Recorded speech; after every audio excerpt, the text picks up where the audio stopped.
चौमू में हिंदू नव वर्ष समिति के तत्वावधान में 5 अप्रैल को प्रस्तावित भगवा रैली के रूट को लेकर चल रहा विवाद लगातार गहराता जा रहा है।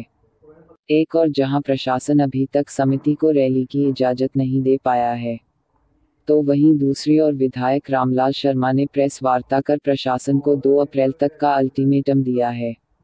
विधायक शर्मा ने कहा कि प्रशासन मामले को उलझाता जा रहा है। वहीं चौमू में उपजे तनाव के मामले में निर्दोष लोगों को प्रताड़ित करने का आरोप लगाया है।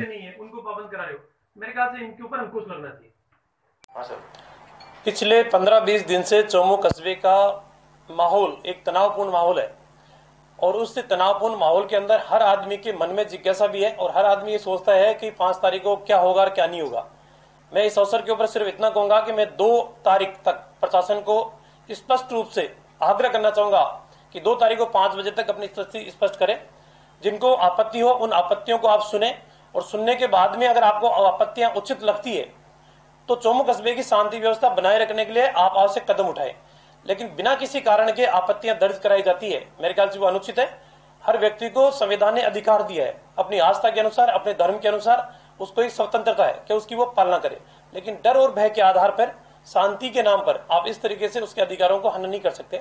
और जिस तरीके से निर्दोष लोगों के खिलाफ मुकदमे दर्ज किए गए हैं, मैं चाहूंगा कि निर्दोष व्यक्तियों के खिलाफ जो दर्ज मुकदमे हैं उनको वापस लें और उन मुकदमों की आप समीक्षा करें। ऐसे व्यक्तियों के घर पे भी पाबंदी की नोटिस भेजे जा रहे हैं जो हॉस्पिटल के अंदर भर्ती है, जो चौमू के अंदर रहते नहीं है। और जिन डीजे वाले के खिलाफ जो मुकदमा दर्ज करके उनको जेल भेजा गया है, मेरे ख्याल से जो आयोजन समिति थी उसके कार्यकर्ताओं के खिलाफ आपने मुकदमा दर्ज कर लिया, तो मेरे ख्याल से डीजे वाला तो अपने डीजे से नीचे नहीं उतरा था। ऐसा उसने कोई कृत्य किया ही नहीं कि जिससे कोई गीत या कोई गाना नहीं बजाया कि जिससे किसी की भावनाएं आहत हो। लेकिन उसके बावजूद भी जिस तरीके से डीजे वाले को गिरफ्तार करके उसको जेल भेजा गया, मैं उसकी भी निंदा करता हूं। प्रशासन को चाहिए कि चौमू कस्बे की शांति व्यवस्था बने और उसके लिए उसको जो भी आवश्यक कदम उठाने वो आवश्यक कदम उठाए और कदम आवश्यक इस प्रकार के उठाए कि दीर्घकालिक शांति व्यवस्था बनी रहे।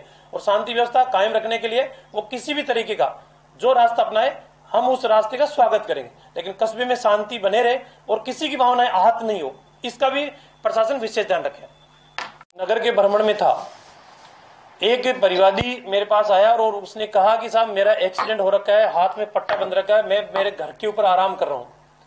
पुलिस के पास कौन सा ऐसी एविडेंस है कि जिसके आधार पे मुझे भी पाबंद किया गया। वो कह रहा है कि कई व्यक्ति कह रहे हैं कि हम यहाँ चौमू में रहते ही नहीं, हम दूसरी जगह रहते हैं, कभी मैं किसी कार्यक्रम में गया नहीं, कभी किसी कार्यक्रम का हिस्सा बना नहीं।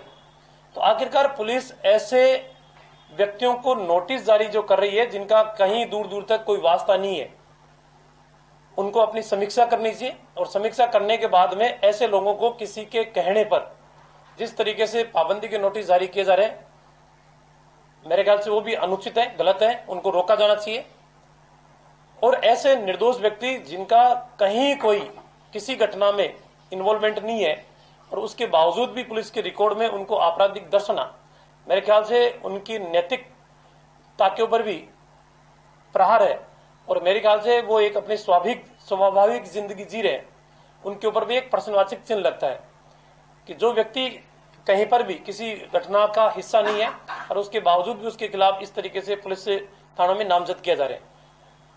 भावनाओं को देखकर अपनी स्थिति स्पष्ट करें, किसी की भावनाओं को ठेस नहीं पहुंचे, क्योंकि आज की इन दिनों के अंदर जो चर्चा परिचर्चा बन रही है वो हर व्यक्ति तरह तरह के कयास लगा रहा है ताकि आम जन भी उन कयासों को लगाना बंद करे, उनका प्रक्षेप हो और प्रशासन अपनी स्थिति स्पष्ट करे।